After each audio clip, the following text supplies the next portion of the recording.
दुनिया के इतिहास की सबसे बेहतरीन कहानी आज सुनने जा रहे हैं और सच्ची कहानी जहां हम खड़े हैं वहां से वनथली 1608 आज से 413 साल पुणे एक सच्ची घटना इधर हुई है जो वर्ल्ड हिस्ट्री में न पहले किसी ने सुनी न कभी देखी गई और मेरे ख्याल से न कभी देखा जाएगा। शेठ का नाम था शिवचंद शेठ और उस जमाने के उनके अफ्रीका में 125 शिप चलते थे।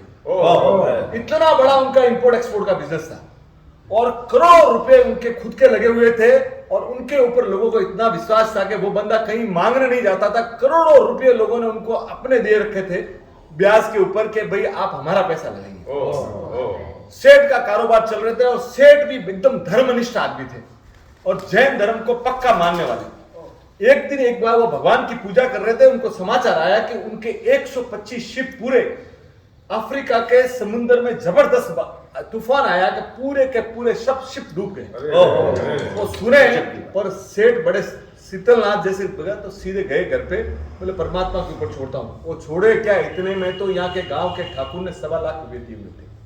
वो सबसे पहले तो वो मांगने आए कि भाई मेरा पैसा मुझे दिया जाए।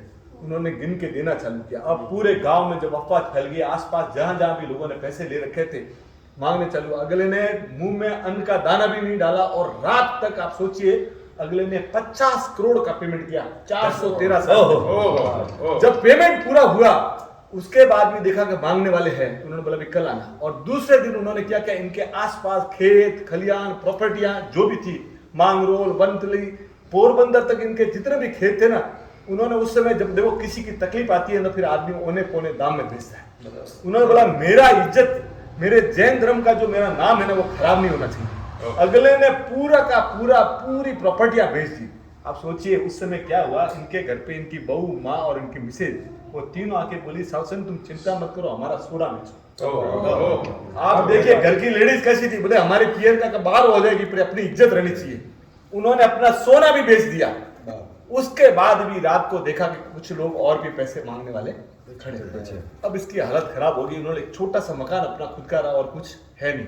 इनके एक मेहता जी थे, मेहता जी आए और दोनों बात करें तो उन्होंने बोला कि अपने एक महाराज साहब आते थे, वो बोलते थे कि सोमचंद भाई करके अहमदाबाद में बड़े सेठ है और वो बड़े अपने, तो बोले कोई बात नहीं। तो उन्होंने एक चिट्ठी लिखी इधर से सोमचंद हुंडी उनके नाम से कि सोमचंद भाई मेरी परिस्थिति आज खराब है, मुझे कैसे भी करके लोगों को पैसा चुकाना है और मैं जैन धर्म का नाम बदनाम नहीं करना चाहता।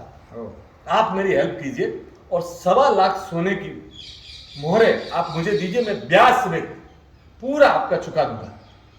चिट्ठी लिखी, मेहता जी रातों रात घोड़े पे कुछ व्यक्तियों को लेके अहमदाबाद, और सोमचंद सेठ अहमदाबाद के जाने माने सेठ थे, उनको कोई पूछने की जरूरत नहीं थी। उनके चांदनी चौक में गए, सुबह वहां गए और वो चिट्ठी लेके जैसे ही गए सोमचंद सेठ ने आए, बोले मेहता जी को देखा और सोमचंद ने क्या किया, उन्होंने अपने मेहता जी को बुलाया और चिट्ठी दी। तो वो मेहता जी आए और सेठ के कान में बोले कि ये पार्टी तो अपने कभी लेन देन हुए ही नहीं। तो सेठ ने वापस पत्र पढ़ा। पत्र पढ़ते पढ़ते पढ़ते उन्होंने देखा कि जहाँ हस्ताक्षर था ना वहां 2 आंसू की बूंदे थी। तो उन्होंने अपने पास लिख दिया और बोला कि आप इनको 1.25 लाख सोने की मोहरे दे दीजिए। उन्होंने 1.25 लाख मोहरे उनको दे दी।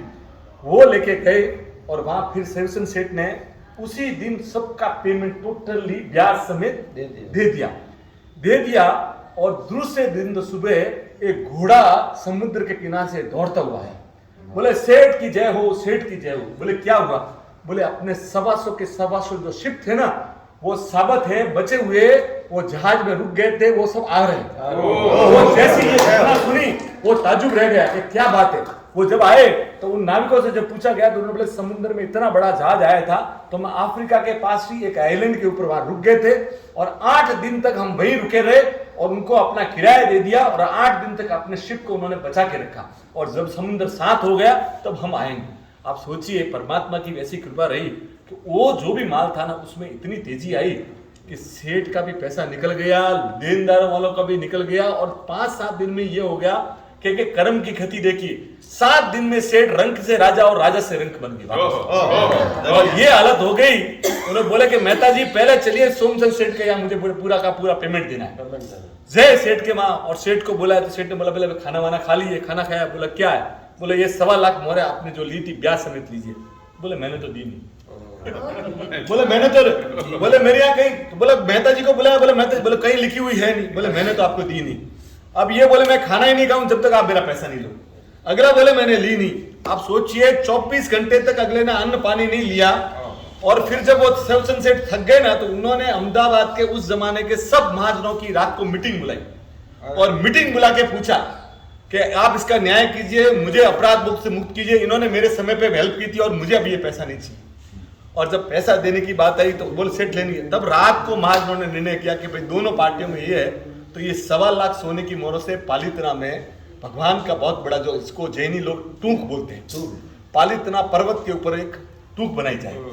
तो जब बात आई तो उन्होंने जो सुहासन सेठ थे, ये बोला ये तो पेमेंट सोमचंद का है, ये तो उनका लग रहा है, तो मुझे क्या पुण्य मिलेगा? तो बोला मेरा भी 1.25 लाख छोड़ो। धन्यवाद। तो 1.25 लाख तो सोने की मोहरें उनकी और 1.25 लाख सोने की मोहरें उनकी। आप कभी भी पालितना जाए तो मेरी निजी राय ये है कि आदिनाथ भगवान का दर्शन करने से पहले आप सोम सवासुक ट्यूब की जरूर दर्शन करना। कारण क्या है कि वो आपको दिखाती है कि एक भाई अगर कभी तकलीफ में हो तो दूसरा भाई कैसे मदद करता है। ये जीवन का इतिहास में, वर्ल्ड हिस्ट्री में आपको ऐसा कोई उदाहरण नहीं मिलेगा कि जिसने 413 साल पहले 2.5 लाख गोल्ड मोहरों से वो मंदिर बनाया। और इतना प्यारा मंदिर है कि आज जब भी जाओ ना, आप जरूर दर्शन करके आना। बोलो शीतलनाथ भगवान की जय।